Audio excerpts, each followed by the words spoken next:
Assalamualaikum warahmatullahi wabarakatuh. Alhamdulillah, salatu wassalamu ala rasulillah, amma ba'd. Kaum muslimin yang dirahmati Allah subhanahu wa ta'ala, kita kembali membahas si gondrong, si Miftah Habibur Rahman, Miftah Maulana Habibur Rahman namanya ya.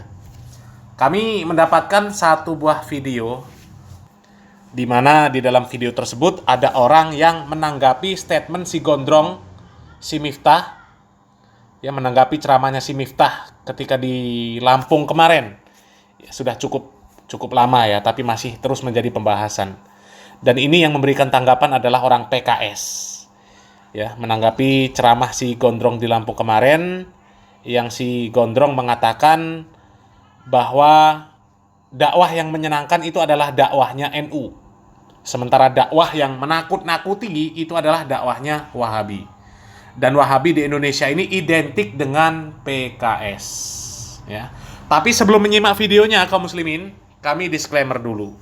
Kami tegaskan, kami di sini bukanlah orang PKS ya, bukan pula simpatisan PKS.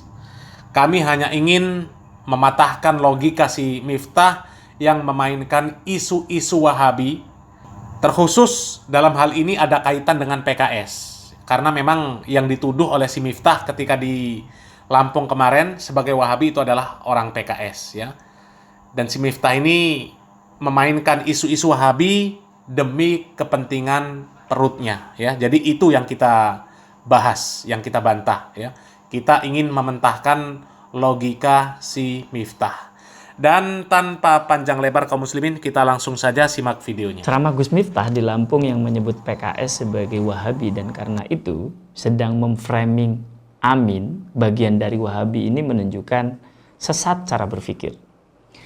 Kita ikuti cara berpikirnya. Premis minornya adalah PKS dicitrakan sebagai partai beraliran Wahabi. Premis mayornya, Amin didukung PKS. Natijahnya, Amin didukung Wahabi. Kita ikuti alur berpikir begini. Premis minornya, Gelora adalah pecahan PKS dan sekarang ini diketuai Anies Mata yang lulusan LIPIA. Panjenengan tentu tahu semua bukan apa itu LIPIA? Nah, premis mayornya, Prabowo Gibran didukung Gelora. Natijahnya, Prabowo didukung Gelora yang dipimpin alumnus LIPIA yang jelas-jelas Wahabi. Cara berpikir sesat begini kalau kita runut masih banyak sekali contohnya sebenarnya. Malah bisa lebih parah sebenarnya kalau kita singgung dengan keberadaan Abu Janda misalnya, pendukung fanatik Israel yang sekarang ini menjadi pendukung Pak Prabowo dan Pak Gibran. Natijahnya gitu, berarti Prabowo Gibran ini ya pendukung Israel. Tetapi kita tidak ingin terjebak dalam cara berpikir gholat begini. Ini dalam mantik sebut berpikir gholat. Kita sebagai Nahdiyin memiliki wazan sendiri, memiliki timbangan sendiri di dalam menentukan capres-cawapres. Minimal kita menentukan fikriyatan, harokiyatan, amaliyatan. Kita uji tuh semua calon presiden dan wakil presiden dengan 3, secara pemikiran, secara pergerakan, dan secara amaliyah. Secara pemikiran, jelas sekali bahwa Pak Anies Baswedan dan Gus Imin sudah sangat khas Ahlus Sunnah wal Jamaah. Simak misalnya tulisan Pak Anies berjudul Meluruskan Jalan Menghadirkan Keadilan. Sangat asy'ariyah sekali, menggabungkan antara ikhtiar dengan doa. Sekarang saya ingin secara praktis. Silakan panjenengan semua cek ke akun YouTube NU seperti TV NU dan ketik di sana siapa capres-cawapres yang sekarang ini maju dan lebih sering tampil di TV NU dan memberikan substansi, bukan hanya berkunjung. Artinya, bila bicara substansi, berarti pemikirannya sudah sangat selaras dengan NU. Pak Anies sangat sering sekali tampil di TV NU. Gus Imin, nah kalau terkait Gus Imin saya kira sudah tidak perlu lagi dijelaskan keaswajaannya. Bahkan beliau itu sudah aswaja, sudah SNU sebelum lahir gitu. Kedua, secara pergerakan rekam jejak. Pak Anies di Jakarta telah berkontribusi kepada NU secara konkret. Berbagai kegiatan di Jakarta melibatkan NU, mulai dari pembangunan seperti di Transjakarta sampai kepada pemberian vaksin ketika COVID. Bahkan Ketua PWNU Jakarta mengakui bahwa dalam sehari dia bisa bertemu Pak Anies sebanyak 3 kali dalam agenda-agenda NU. Artinya sebenarnya keberpihakan Pak Anies itu jelas dan konkret. Selain itu, Pak Anies lah Gubernur DKI Jakarta pertama yang memberikan beasiswa kepada santri, kepada siswa madrasah di Jakarta melalui KJP+. Juga memberikan bantuan operasional melalui bantuan operasional tempat ibadah BOTI kepada takmir-takmir masjid atau musola yang hampir semua dikelola Nahdliyin di Jakarta. Kalau Gus Imin, saya kira tanpa dorongan dan desakan dari Partai Kebangkitan Bangsa, regulasi terkait pesantren, santri, mungkin tak akan lahir di Indonesia. Mulai dari hari santri sampai kepada undang-undang pesantren. Gus Imin lah melalui PKB yang memperjuangkannya semua itu. Bahkan saat ini banyak sekali agenda-agenda di bawah PCNU dan sebagainya mendapat dukungan dari PKB. Ketiga, Amalia. Setelah menjelaskan 2 hal di atas, sekarang kita boleh juga membuktikan kepada Nahdliyin bahwa amaliyah capres-cawapres ini sesuai dengan kita. Kita tes saja bagaimana misalnya Pak Anies Baswedan menjadi imam sholat dan Pak Prabowo menjadi imam sholat. Dan bagaimana mereka ketika membacakan kunut. Atau kita bisa mintakan misalnya bagaimana Gus Imin membacakan khutbah atau Pak Gibran membacakan tahlil. Sederhana saja. Bagaimana mungkin kita menyerahkan urusan-urusan Nahdliyin, urusan-urusan santri kepada calon pemimpin yang jelas-jelas tak memiliki kesamaan dengan kita sebagai Nahdliyin, sebagai santri, tidak memiliki rekam jejak. Nanti yang akan kita pilih itu adalah presiden dan wakil presiden. Dalam hal ini adalah Pak Anies Baswedan dan Gus Muhaimin Iskandar, atau Pak Prabowo Subianto dan Pak Gibran. Bukan orang-orang yang mendukungnya. Mereka lah yang akan menentukan dan memutuskan. Gitu. Jadi, bagaimana kita meluruskan cara berpikir seperti Gus Miftah tadi? Cuma perlu satu hal. Berpikir benar dalam rangka kebangsaan. Presiden dan wakil presiden itu dipilih oleh setiap warga negara dan kelak akan melunasi janji kemerdekaan Indonesia. Konstitusi kita secara jelas menyatakan republik ini berjanji untuk melindungi segenap bangsa Indonesia dan seluruh tumpah darah Indonesia, memajukan kesejahteraan umum, mencerdaskan kehidupan bangsa, dan ikut melaksanakan ketertiban dunia. Dan itu saya kira ada di pihak Pak Anies Baswedan dan Gus Abdul Muhaimin Iskandar. Karena itu tak perlu ragu dan yakinlah Amin adalah pilihan terbaik santri dan Nahdliyin kita. Demikian. Wallahul muwafiq ila aqwamit thoriq. Assalamualaikum warahmatullahi wabarakatuh. Nah, kaum muslimin, di sini kami ingin menambahi sedikit komentar kaum muslimin. Jadi, kalimat Wahabi atau isu-isu Wahabi itu sebenarnya kalimat propaganda dari orang-orang kafir, dari orang-orang liberal, dan juga dari orang-orang munafik.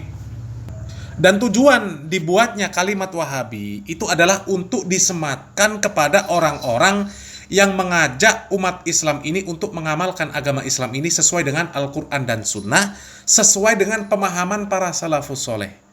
Mengajak kaum muslimin untuk menjaga kemurnian syariat Islam. Karena orang-orang kafir, orang-orang liberal, dan orang-orang munafik, mereka menginginkan syariat Islam ini dikembangkan sesuai dengan akal dan pikiran serta hawa nafsu mereka. Dan tujuannya jelas, supaya umat Islam ini perlahan tapi pasti meninggalkan ajaran agama Islam yang diajarkan oleh Nabi Muhammad SAW dan para sahabat. Diganti dengan ajaran-ajaran yang lahir dari akal dan hawa nafsu mereka. Ya, sholat dibuat semau mereka. Sholawat dibuat semau mereka. Mewujudkan cinta kepada Nabi dengan cara mereka. Dan puncak tujuan mereka itu adalah nantinya umat Islam ini tidak mengenal ajaran Nabi. Tidak lagi mengenal ajaran Nabi Muhammad SAW. Ya. Ajaran yang bukan dari Nabi dianggap itu dari Nabi. Ya, coba sajalah acara tahlilan, acara maulidan, acara sholawatan sambil konser, ya, jingkrak-jingkrak campur baur laki-laki perempuan, ya, zikir dengan tata cara yang aneh-aneh, ziarah kubur yang aneh-aneh, minta-minta ke kuburan orang yang dianggap soleh, dianggap wali. Semua itu tidak datang dari Nabi Muhammad SAW, tidak pula dari para sahabat. Tapi dianggap itu adalah perkara yang dianjurkan, yang disunahkan. Ya, kemudian ketika mereka diingatkan, mereka diluruskan, maka mereka membuat propaganda. Ya, disebutlah oleh mereka Wahabi ini melarang baca tahlil, Wahabi melarang kaum muslimin cinta kepada Nabi, Wahabi melarang sholawat, Wahabi melarang zikir, Wahabi melarang ziarah kubur. Itu semua propaganda. Ya, propaganda orang-orang kafir, orang-orang munafik, dan orang-orang liberal. Supaya umat Islam ini benci dengan orang-orang yang berusaha menegakkan sunnah, yang berusaha menjaga kemurnian Islam. Dan memang terlihat hasilnya luar biasa. Propaganda yang mereka buat itu hasilnya luar biasa. Sebagian kaum muslimin termakan dengan isu-isu yang seperti itu. Sampai ada yang takut, ada yang benci, naudzubillah min dzalik, ya. Benci, takut dengan orang-orang yang disebut Wahabi. Padahal mereka adalah orang-orang yang berusaha untuk mengajarkan kepada kaum muslimin Al-Quran dan Sunnah dengan pemahaman para salafus soleh, yang mengajak kaum muslimin untuk mengamalkan agama Islam ini sesuai dengan ajaran Nabi Muhammad SAW dan para sahabat. Jadi Wahabi itu tidak seperti yang mereka pikirkan, ya, seperti apa yang mereka pikir dari hasil provokasi dan propaganda dari orang-orang kafir, orang-orang liberal, orang-orang munafik itu, ya. Jadi kemudian isu-isu Wahabi ini dimanfaatkanlah oleh si Miftah untuk kepentingan perutnya, menuduh orang-orang yang tidak dia sukai sebagai Wahabi, terkhusus masalah Pilpres ini. Kan si Miftah ini jadi tim ses salah satu capres, cawapres.